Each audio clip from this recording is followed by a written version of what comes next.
오늘 우리에게 내주실 하나님의 귀한 말씀은 구약성경 하박국 1장 말씀이 되겠습니다.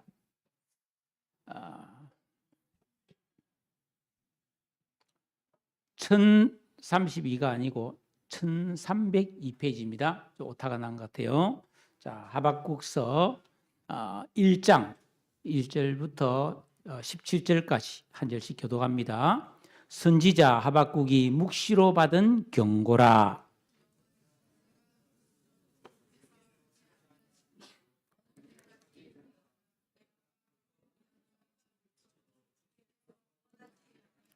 어찌하여 내게 죄악을 보게 하시며 배역을 눈으로 보게 하시나이까.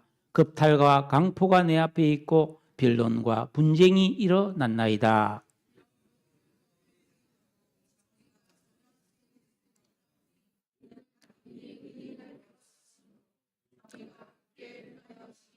여호와께서 이르시되 너희는 여러 나라를 보고 또 보고 놀라고 또 놀랄지어다. 너희의 생전에 내가 한 가지 일을 행할 것이라. 누가 너희에게 말할지라도 너희가 믿지 아니하리라.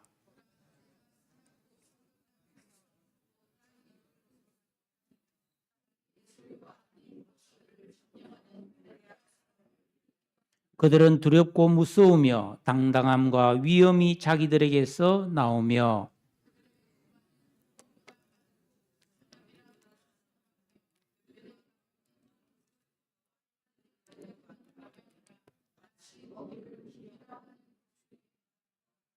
그들은 다 강포를 행하러 오는데 앞을 향하여 나아가며 사람을 사로잡아 모으기를 모래같이 많이 할 것이요.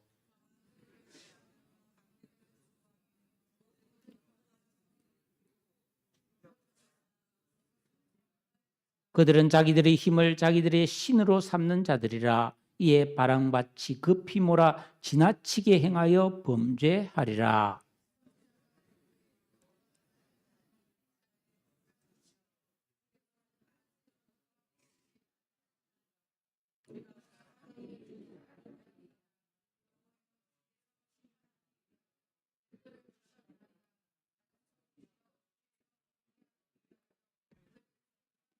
주께서는 눈이 정결하심으로 악을 참아보지 못하시며 배역을 참아보지 못하시거늘 어찌하여 거짓된 자들을 방관하시며 악인이 자기보다 의로운 사람을 삼키는데도 잠잠하시나이까.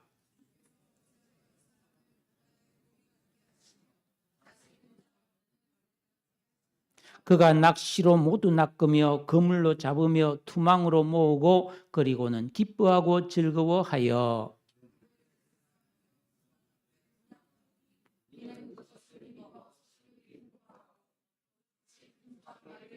다 같이 그가 그물을 떨고는 계속하여 여러 나라를 무자비하게 멸망시키는 것이 옳으니까. 아멘. 실화입니다. 일제에서 해방되기 전 1938년도 경상북도 청도에 아주 마을 유지 부잣집에 믿음이 좋은 18세 처녀가 살고 있었습니다. 그런데 어느 날 옆집에서 혼인 예식이 열렸습니다. 요즘 뭐 예식장 있어하지만 옛날에는 다 마을 자기 집 마당에서 신랑이 먼저 장가를 와서 신부집에서 혼례를 치르고 여자를 데리고 시집을 가는 그런 혼인 예식이었죠. 옆집에서 혼례식이 열렸습니다. 담을 하나 사이에 두고 이웃집에 살던 처녀는 그 담장 너머 혼례식이 좋은 구경거리였죠. 주례자가 신랑 입장하자 30살의 노총각 신랑은 예복을 입고 하객들 앞으로 걸어 나왔습니다. 신랑의 외모는 모든 동네 사람들의 관심사였어요. 그런데 이게 어찌된 일입니까? 씩씩하게 걸어 나오던 신랑이 갑자기 비틀거리더니 거품을 물고 꽈당 넘어져 버렸어요. 신랑 될 사람은 그 당시 질랄병이라고 불리던 간질, 즉 뇌전증 환자였던 것이죠. 난리가 났습니다. 너무 긴장해서 그렇게 쓰러진 것이죠. 속았다는 소리와 함께 빨리 끌어내라는 고함이 터져나왔습니다. 신랑이 될 뻔했던 그 남자는 친구들에게 엎여 동네 밖으로 도망치듯 사라졌습니다. 모였던 하객들은 마치 못 볼 것을 본 것처럼 재수 없다는 표정을 지으며 혀를 끌끌 차며 집으로 돌아갔습니다.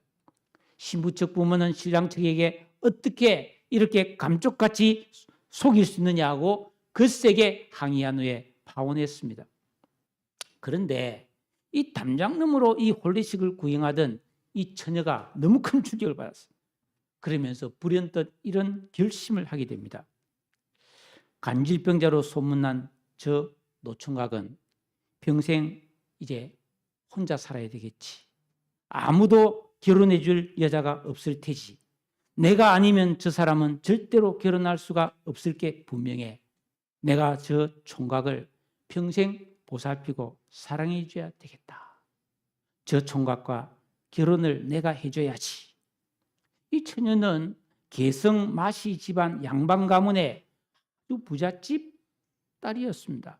반면에 그 남자는 유복자로 태어나 호르몬 이스라엘에서 자랐고 이 다스러져가는 초가집에 그 염소 몇 마리 키우면서 겨우 입에 풀칠하는 호르몬의 아들이었습니다. 결혼을 결심한 처녀는 부모에게 자기 생각을 말씀드렸습니다. 부모님이 펄쩍 뛰면서 야, 너 미쳤냐? 네가 뭐가 부족해서 그 30살 된 가난한 노총각의 그 참 찌랄병 환자에게 시집 간단 말이냐? 거절하고 혼내고 얼르고 달래고 협박해도 이 처녀의 마음은 요지부동이었습니다. 하나님의 긍휼과 사랑이 그 아가씨의 마음에 강하게 임한 것이죠. 마침내 그 처녀는 간질병 환자인 총각과 결혼을 했어요. 동네 사람들, 이웃 마을 사람들 다 충격을 받았습니다. 그런데 이 처녀는 시집가면서 그렇게 좋아할 수 없을 정도로 기뻐했습니다. 이해하기 어렵죠? 그 후에 어떻게 됐을까요? 3남 3녀를 낳았고 결혼 후에 두세 번 발작한 적이 있지만 완치되었습니다. 그리고 경산교회 장로가 되었고 제재소를 경영하는 사장이 되었습니다. 매일 새벽 온 가족이 새벽 예배를 다녔고 항상 어려운 이웃을 사랑하며 살자고 기도했습니다. 이분의 아들인 김신웅 장로의 간증이 국민일보에 연재되어서 제가 참 재미나게 읽었습니다. 이 장남인 김신웅 장로는 경북대 수의학과를 졸업하고 직업이 수의사인데 청송에 있는 그 흉악범들이 갇혀 있는 교도소에서 평생을 사역했어요. 적어도 10,000명 이상의 재소자와 상담을 해주고 2,000명 이상의 그 출소자에게 직업을 알선해 주었습니다. 논에 있는 벼는 농부의 발자국 소리를 듣고 자라고 청송교도소의 재수는 김신웅 장로의 발자국 소리를 들으며 믿음이 자란다. 이런 소문이 날 정도고 출소한 재소가 갈 곳이 없으면 자기 집에서 한 달이고 두 달이고 먹고 재워줬습니다. 집에 딸을 키우는데 뭐 김태촌, 조세영, 신창훈 같은 사람뿐 아니라 이 강간 유괴범, 살인범도 집에서 재워주니까 딸을 키우는 엄마 집의 이웃 사람들도 굉장히 싫어했다는 거예요.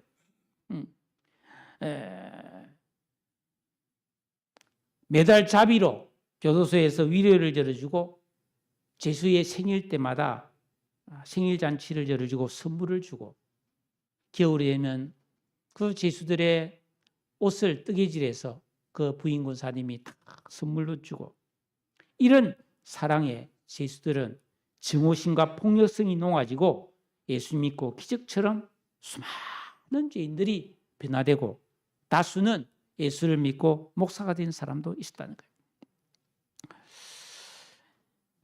여러분, 하나님께서 하시는 일은 사람이 가히 측량하기가 어렵습니다.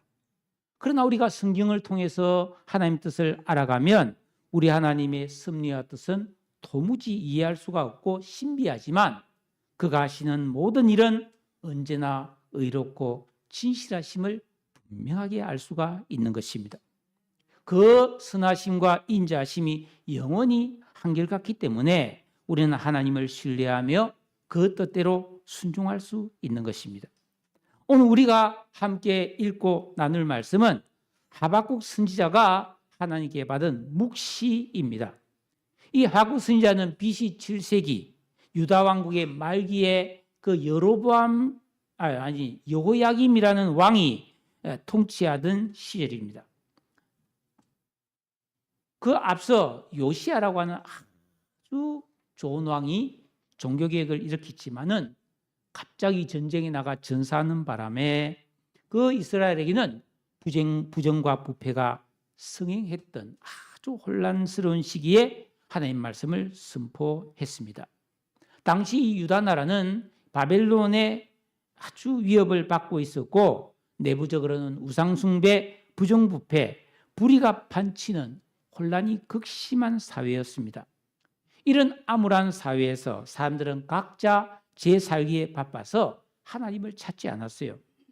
그러나 오직 하박국은 하나님 앞에 간절히 나라와 민족을 위해 기도했고 그런 그에게 하나님 말씀이 임했는데 그 내용이 바로 오늘 하박국의 말씀입니다. 1절에 보면은 선지자 하박국이 묵시로 받은 경고라. 이 묵시라는 말은 단순히 우리가 눈으로 보는 것이 아니라 하나님께서 특별한 방법으로 자기 뜻을 계시해 주시는 것을 영적으로 보거나 듣는 것, 꿈이나 환상을 통해 보는 것을 의미합니다. 인간의 지혜나 이성으로는 알 수 없는 하나님께서 친히 알려주시는 진리나 하나님이 앞으로 하실 계획을 깨달아 아는 것이죠. 따라서 우리 예수 믿고 구원받은 성도는 누구나 하나님이 주시는 묵시를 받을 수 있는 사람이 되어야 합니다.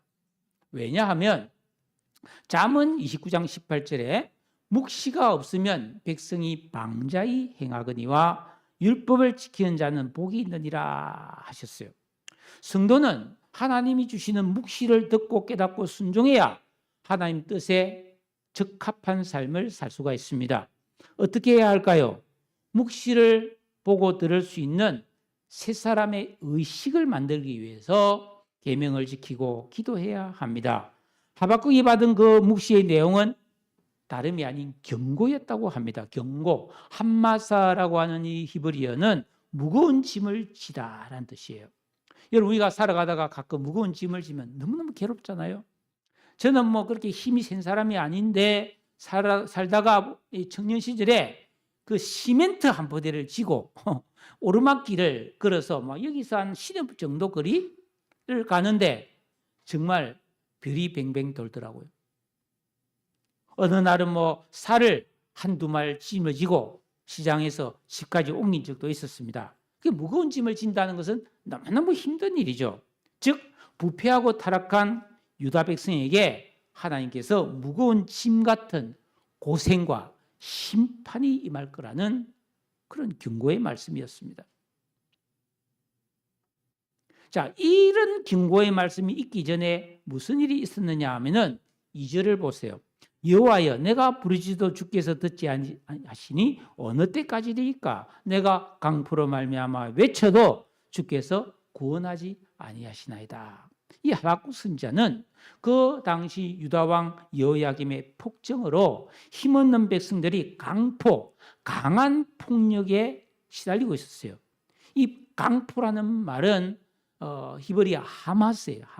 하마스. 이 폭력에 희생을 당하고 있는 것을 참아 볼 수가 없어요. 아무도 도와주지 않는 거예요. 그래서 하나님께 부르짖으며 기도를 했습니다. 그러나 하나님은 아무런 응답도 변화가 일어나지도 않았습니다. 이 선지자는 너무 답답한 거죠. 그래서 3절에 보면 어찌하여 내게 죄악을 보게 하시며 배역을 눈으로 보게 하시나이까? 겁탈과 강포가 내 앞에 있고 변론과 분쟁이 일어났습니다. 하나님 앞에 항의하듯 기도를 했어요. 이 죄악은 이웃과 사람과 사람 사이에 짓는 죄를 말해요. 그러나 배역은 하나님께 반역하는 경건치 않는 불신앙을 말하는 거죠. 그러니까 그 당시 유다 사람들은 하나님을 두려워하지 않았다는 겁니다.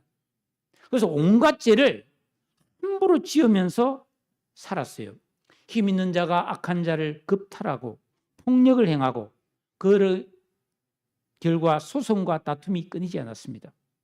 선지자는 하나님을 믿는 백성들에게 이런 죄악이 만연한 것을 우리 하나님이 그냥 방치하고 계신 것이 너무 이해가 안 됐어요. 저런 놈은 그냥 하나님이 막 그냥 불벼락을 내려서 그냥 본보기를 보여주면 사람들이 그나마 좀 나아질 텐데 하는 마음이 선지자에게 있었다는 것입니다. 그러나 하나님은 가만히 계셨어요. 이 4절에 보니까 이러므로 율법이 해이해지고 정의가 전혀 시행되지 못하오니 이는 악인이 의인을 에워싸므로 정의가 굽게 행하여 짐이니이다. 여러분, 이 세상에 현재 살아가고 있는 모든 사람은 태어날 때부터 악한 의식과 지각과 인격을 가진 그런 악이 가동되고 있는 죄인들이잖아요. 선민 이스라엘 백성들도 똑같은 죄인들이었습니다.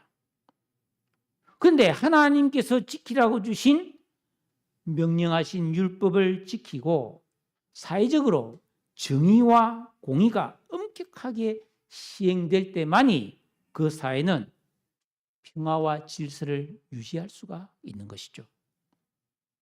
그러나 인간이 법을 버리고 타락해서 아무것도 두려워하지 않고 힘 있는 자는 지멋대로 힘 없는 자도 살기 위해서 온갖 수술을 다 쓰면서 그렇게 살면 세상은 불법과 폭력이 성행하고 혼란과 무법천지가 되는 것입니다. 여러분, 재판이 엉터리로 되고 정부도 경찰도 검찰도 법관들도 믿을 수 없는 사회가 되면 사람이 어떻게 살겠어요? 하박국 선지자는 이런 현실을 차마 보고만 있을 수 없어서 하나님 앞에 부르짖기도 하고 외치기도 하고 간절히 기도를 했던 것이죠. 우리 예수 믿고 구원받은 성도도 마찬가지입니다. 우리가 예수 믿고 구원을 받았는데 하나님이 이렇게 살아라 주신 말씀을 안 지킨다? 그 삶은 엉망진창이 되는 거죠.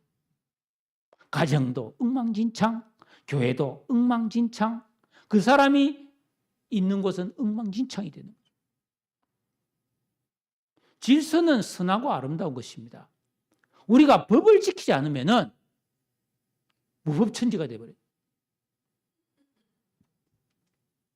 그래서 우리는 하나님을 내 인생의 주인과 왕으로 모시고 이렇게 하라 하신 말씀, 하지 마라 하신 말씀을 철저히 지키는 이 계명 순종의 신앙이 너무너무 중요한 것이죠. 하박국이 이런 현실을 보면서 간절히 기도했는데 마침내 하나님께서 응답을 해주셨어요. 물이 100도가 돼야 끓듯이 기도의 분량이 채워져야 응답이 옵니다. 5절에 보면은 하나님께서 뭐라고 응답하셨습니까? 너희는 여러 나라를 보고 또 보고 놀라고 또 놀랄지어다. 이 세상 여러 나라들에게서 도저히 믿을 수 없는 충격적인 사건들이 벌어질 거라는 겁니다. 너희들 생전에 내가 한 가지 일을 행할 것이라 누가 너희에게 말할지라도 너희가 믿지 아니하리라. 방자한 이스라엘 백성들의 생전에 하나님께서 엄청나게 무서운 심판을 행할 것인데 너희들이 그거 꿈에도 생각하지 못했을 거야. 참혹한 일이 일어날 거야. 그거 안 믿겠지. 근데 사실이라는 거예요. 그게 뭐냐 하면은 6절에서 11절 사이에 보면은 저 북방에 있는 이 바벨론, 세계사에서 보면 바빌로니아라고 하는 대제국이 강한 힘을 가지고 이 주변 나라를 정복하기 시작하는 거예요. 이 바벨론 군대는 자기들이 가진 무력, 군사력, 힘을 신으로 삼는 나라다. 그러니까 인정사정 안 본다는 거예요. 오직 힘의 논리로 지배하는 그 바벨론이 많은 나라를 정복하고 유다에까지 침공해 올 거라는 말입니다. 이 바벨론 군대는 사납고 성급하고 두렵고 무서우며 당당함과 위험이 있고 강력하고 빠르고 아무도 막을 수 없는 그런 군사력을 가지고 여러 나라를 공격해서 정복하는데 유다 백성들도 다 정복될 거라는 거예요. 그런데 이 바빌론 사람들은 너무너무 잔인하다는 거예요. 그래서 그 이스라엘 백성들에게 잔인하게 죽이고 두드려 패고 학대할 것이고 조롱하고 멸시하고 그래서 큰 고통을 겪게 될 거라는 겁니다. 실제로 에레미야서라든지 보면은 그 바벨론 군대가 와서 그 예루살렘 성을 다 불살라 버리잖아요. 성전도 다 불살라 버립니다. 그리고 어린아이를 바위에 맺히고 임신한 여인의 배를 가르고 산 사람은 전부 쇠꼬챙이를 코에 끼워가지고 맨발로 수천 킬로 떨어진 바벨론으로 포로 잡아갑니다. 참혹한 일이죠. 그러면서 11절에 보면은 요 바벨론 군대가 너무 지나치게 잔인할 거라는 거예요. 하나님께서 범죄한 이스라엘 백성들을 혼내기 위해서 몽둥이로 바벨론을 사용했는데 하나님이 어느 정도까지 혼내주라 그랬는데 이 바벨론 사람들은 너무 지나치게 이스라엘 백성들에게 잔인함을 행했다는 것입니다. 그들은 자기들이 잘나서 영원히 강할 줄 착각해서 교만했다는 겁니다. 그래서 결국 그들도 심판을 받게 된다는 그런 말씀을 하고 있는 것이죠. 여러분, 하나님의 말씀은 반드시 말씀대로 이루어집니다. 지금 늦더위가 있지만은 가을로 이 계절이 변화되는 것은 정해진 일이잖아요. 하나님께서 말씀으로 창조하신 이 세계는 반드시 말씀대로 운행되는 거예요. 계절이 변하듯이 말씀은 반드시 말씀대로 되는 것입니다. 그러면 오늘 이 하박국서에 기록된 이 말씀이 오늘을 살고 있는 지금으로부터 2700년 전에 그 사건이 오늘을 살고 있는 우리 성도에게는 어떤 의미와 유익함이 있을까요?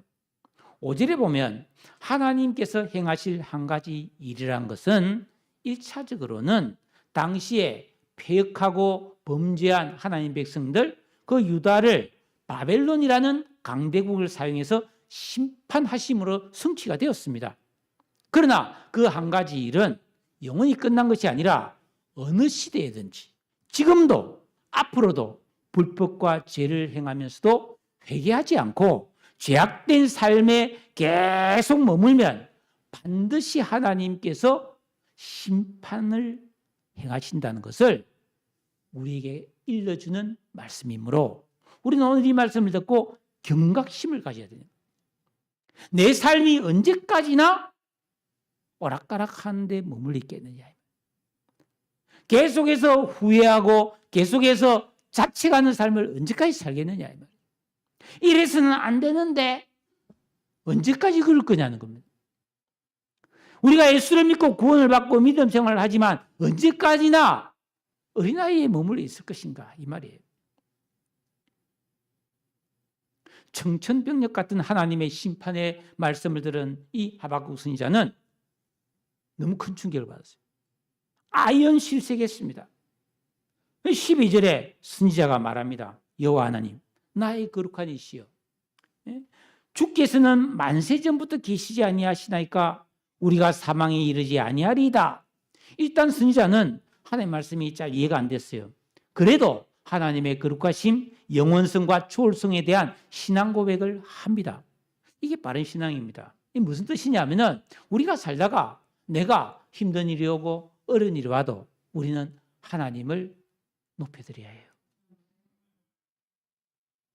하나님이 나한테 어떻게 이렇게 하냐? 굉장히 불경건한 말이에요. 내가 아무리 힘든 일을 겪더라도 우리는 일단 하나님을 높이고 찬양하고 그리고 기도해야 된다는 것입니다. 이게 바른 신앙이에요. 우리가 성경을 쭉 읽어보면 하나님은 우리 생각과 달라요. 이해할 수 없는 일을 너무 많이 하시는 분이라는 겁니다. 여러분, 노아 시대에 온 세상이 타락했을 때 한 번도 비가 내려본 적이 없는 그 땅에 하나님께서 노아에게 산꼭대기에다가 배를 만들라고 그랬어요. 여러분, 산꼭대기에 배를 만들어라. 이해가 되는 말입니까? 노아는 순종했습니다.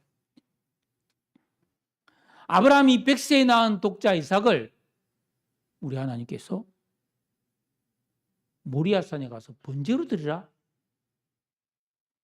그 이삭을 통해서 많은 민족을 이루겠다고 약속한 자녀인데 그 아들을 죽여서 제사 드리라?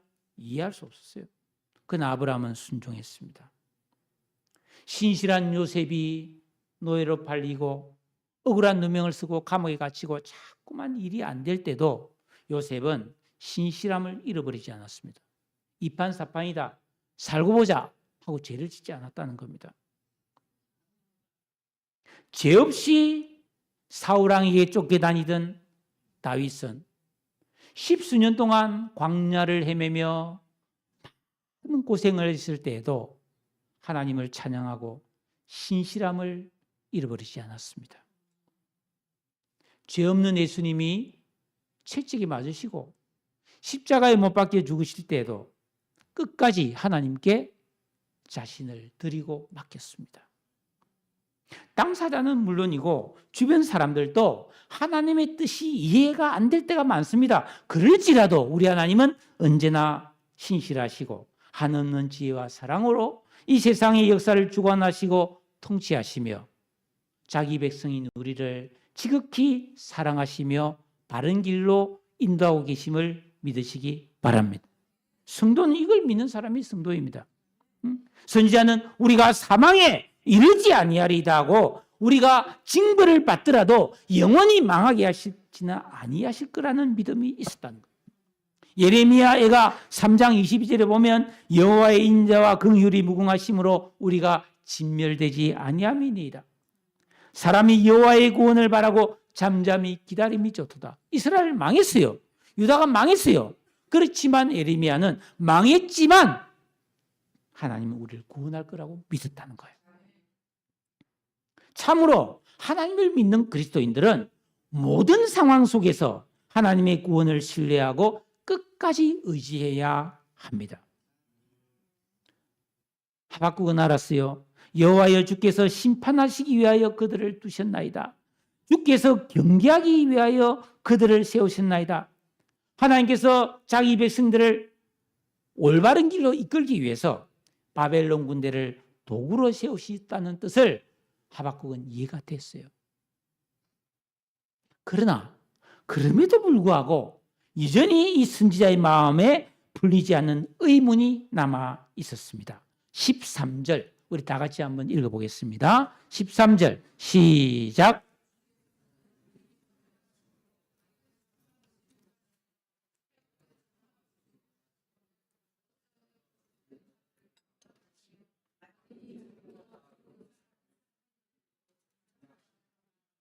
하박국이 믿고 신뢰하는 하나님은 악함과 폐역과 거짓을 용납하지 않고 악인이 의인을 유린하는 것을 방관하지 않는 분이라는 겁니다. 즉 신상필벌, 상줄 자에게 상 주고 벌 줄 자에게 벌 주시는 심판주 하나님이심을 믿었다는 겁니다. 그런데 어떻게 자기 백성인 이스라엘 백성들이 비록 죄를 짓고 타락했을지라도 우리보다 훨씬 더 악한 우상을 섬기는 그런 잔인한 바벨론을 사용해서 우리를 징벌하실 수가 있느냐, 이게 이해가 안 된다는 겁니다. 마치 어느 부모가 자식이 너무 말을 안 들으니까 조폭을 데려다가 반쯤 죽여놔라 한 거 비슷하다는 거예요. 이해가 안 된다는 겁니다. 그래서 14절에 주께서 어찌하여 사람을 바다에 고기 같게 하시며 다스리는 자 없는 벌레 같게 하시나이까. 유다 백성들은 불의하고 타락하였을지라도 하나님의 택한 백성들이었습니다. 그런데 여러분 우리가 바다에 가끔 뭐 TV를 보면은 그 연예인들이 뭐 배를 타고 어부를 따라 나가서 고기 잡는 모습을 보여주는 뭐 그런 게 있잖아요.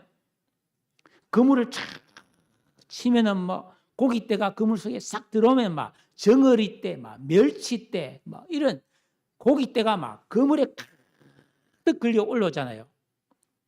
그 고기가 막 하면은 막 그 자리에서 몇 마리 잡아서 막 회도 해 먹고 막 매운탕도 끓여 먹고 그러잖아요.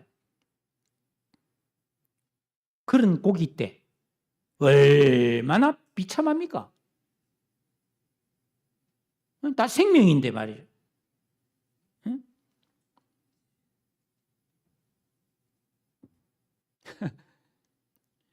지난주에 제가 휴가였잖아요. 그래서 3일간 수련회 참석하고 3일간 이 기도원을 갔는데 제가 왔다고 이제 누가 닭을 잡아왔어요. 그것도 닭을 10마리나. 집에서 키우는 닭을 10마리나 잡아왔는데 그 잡아온 장로님이 그러는 거예요.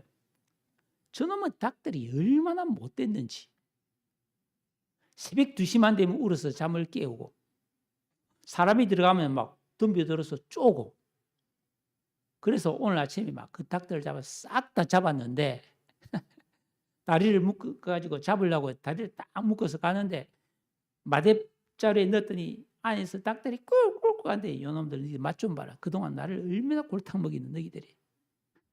그래서 닭을 10마리를 다 목을 탕탕 쳐서 잡았다는 거예요. 그런데 너무 마음이 아프더라고요. 다시는 닭을 안 잡아야 되겠다고 결심했다는 거예요. 너무 불쌍하더라는 거예요. 불쌍하거나 말거나 저는 잘 먹고 왔습니다. 네. 여러분, 동물들의 생명 얼마나 허무하냐 이 말이에요. 응? 그리고 다스리는 자 없는 벌레들, 메뚜기나 풀벌레. 저 어릴 때 뭐 산에 메뚜기 잡으러 잠자리 잡으러 많이 다녔습니다. 뭐 어린애가 뛰어는 메뚜기가 펄딱 뛰면 그냥 잡아가지고 막 구워 먹기도 하고 말이죠. 그 꽁무니에 막 풀 꽂아가지고 날리기도 하고. 잠자리도 그 꽁무니에다가 지푸라기 꽂아 날리지면 그 무거워갖고 잠자리가 날다가 그냥 떨어지고. 그래도 아무도 잠자리 구해주러 오는 사람이 없더라고요. 그런 물고기나 벌레처럼 우리 백성들을 내버려 두실랍니까? 15절에 보면은 그 바벨론 사람들이 마치 낚시꾼이 돼가지고 낚시로 고기를 탁 잡으면 고기가 팍 올라오면은 막 그 자리에서 그냥 회 처먹잖아요.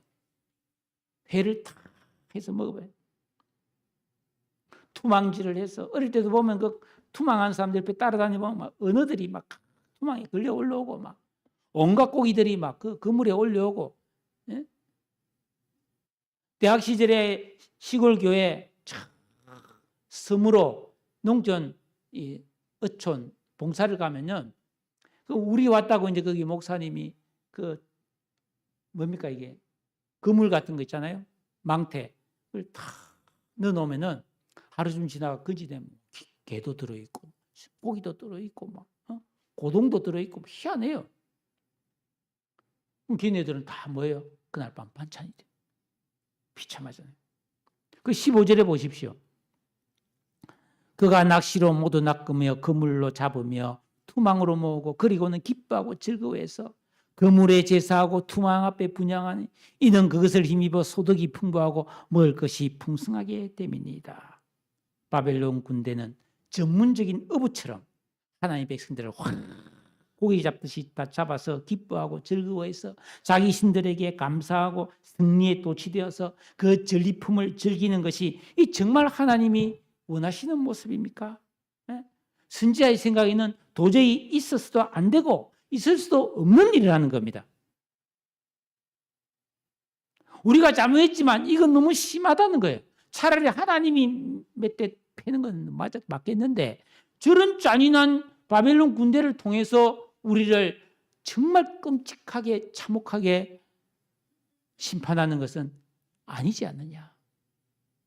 그 이야기를 하는 것입니다. 17절에 그가 그물을 들고는 계속하여 여러 나라를 무자비하게 멸망시키는 것이 옳으니까. 이해할 수 없다는 것입니다.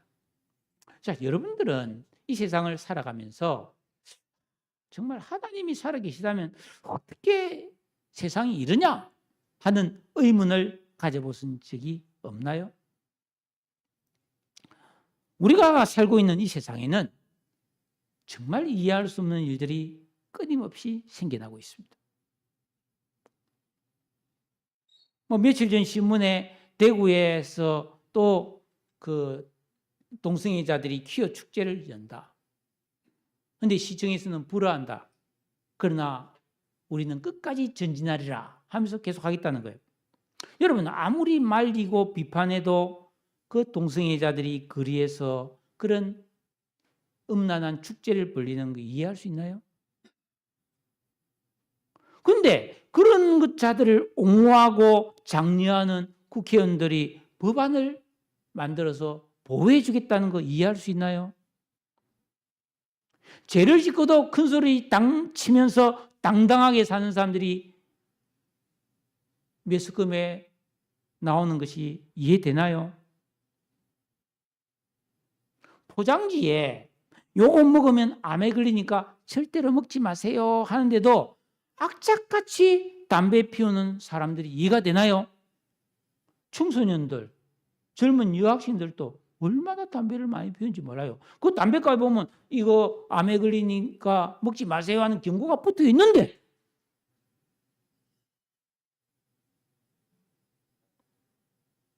식당에 가서 음식 먹다가 머리카락 하나 나오면 쌩 난리를 치면서 이해가 안 되지 않습니까? 잔인한 학교 폭력이 사라지지 않는 것. 왜 학생들이 학교 가서 공부하고 사회적으로 지내면 되지 끔찍하게 한 사람의 인생을 죽이는 폭력을 하냐 이 말이에요. 국가가 경마나 경륜이나 카지노를 금하지 않고 계속 허용하는 거 이게 있을 수 없는 일이잖아요. 제가 몇 년 전에 담배값 인상 이런 문제가 이슈가 됐을 때 제가 인터넷 댓글을 올렸어요. 국가는 이거 반성하고 담배 생산 중지해라. 정성 카지노 문 닫아라. 제가 글을 올렸더니 10만 명 넘게 좋아요를 해야 돼. 10만 명 넘게 좋아요 해야 돼. 옳소 하면서 막 맞아요 하면서. 여러분 그 도박이나 이걸 통해서 얼마나 가정이 파괴되고 인생이 망가지는 사람이 많은데 그걸 국가가 계속 허용하고 있어요. 법적으로. 끔찍한 참사가 일어났는데 진상이 안 밝혀지고 있다는 것도 이것도 이해가 안 돼요. 저는. 그걸 왜 못 밝힙니까? 말도 안 되는 이단에 빠져서 거기에 인생을 거는 그런 사람이 우리나라에 수십만 명이 있어요. 100만 명 넘죠. 저질 정치인이 계속해서 선거에서 당선되는 건 이해 못하겠어요.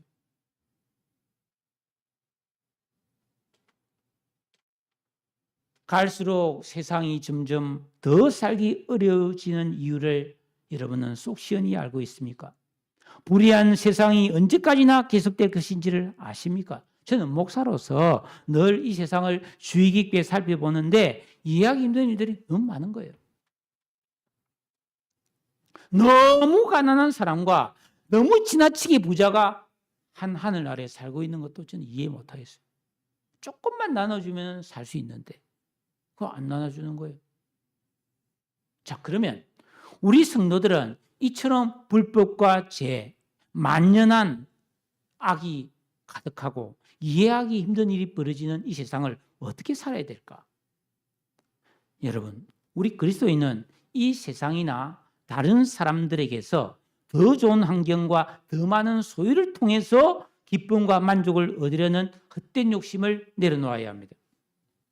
에베소 4장 22절에 보면은 너희는 유혹의 욕심을 따라 썩어져가는 구습을 따르는 옛사람, 아담 안에 있는 옛사람을 벗어버리고 오직 너희의 심령이 새롭게 되어 하나님을 따라 의와 진리의 거룩함으로 지으심을 받은 새사람을 입어라.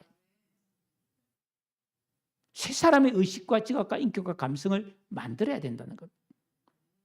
그리고 이 말씀은 이어서 빌립보서 2장 5절에 너희 안에 이 마음 품으라 곧 그리스도 예수의 마음이니로 연결이 되고, 그리고 이 말씀은 다시 베드로후서 1장 4절에 너희가 정욕 때문에 세상에서 썩어질 것을 피해야 하고 신성한 성품에 참여한 자가 되게 하려 하시느니라.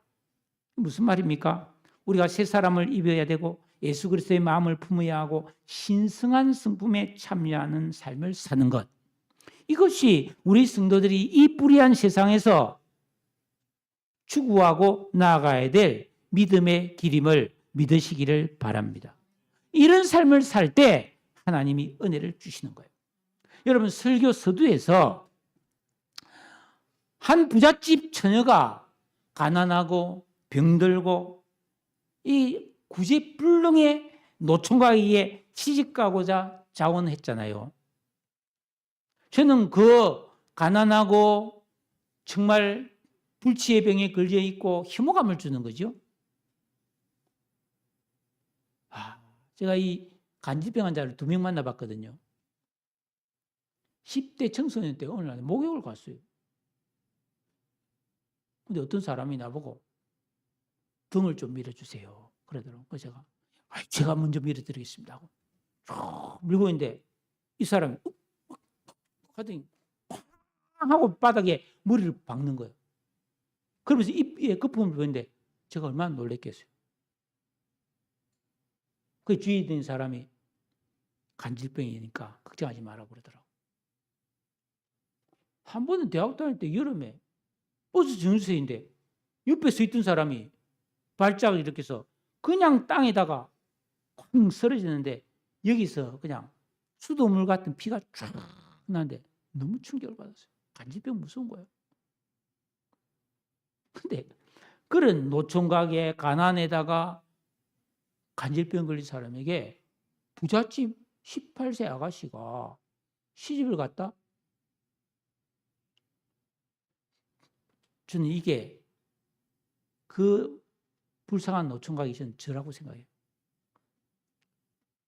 죄로 인해 도무지 구제불능인 나를 위해 예수님이 이 땅에 찾아오셔서 나를 사랑해 주시고 나를 구원해서 신부로 삼아 주시잖아요. 이 아가씨에게 임한 그 마음은 바로 예수 그리스도의 마음이죠. 구제불능인 우리 죄인을 구원하기 위해서 사람의 몸을 입고 이 땅에 오신 예수님의 마음을 꼭 닮지 않았습니까? 그러면 한번 봅시다. 왜 그 총각이었을까요? 저는 하나님께서 틀림없이 그 간질병 걸린 가련한 총각의 중심에서 또한 신실함을 보셨다고 생각합니다.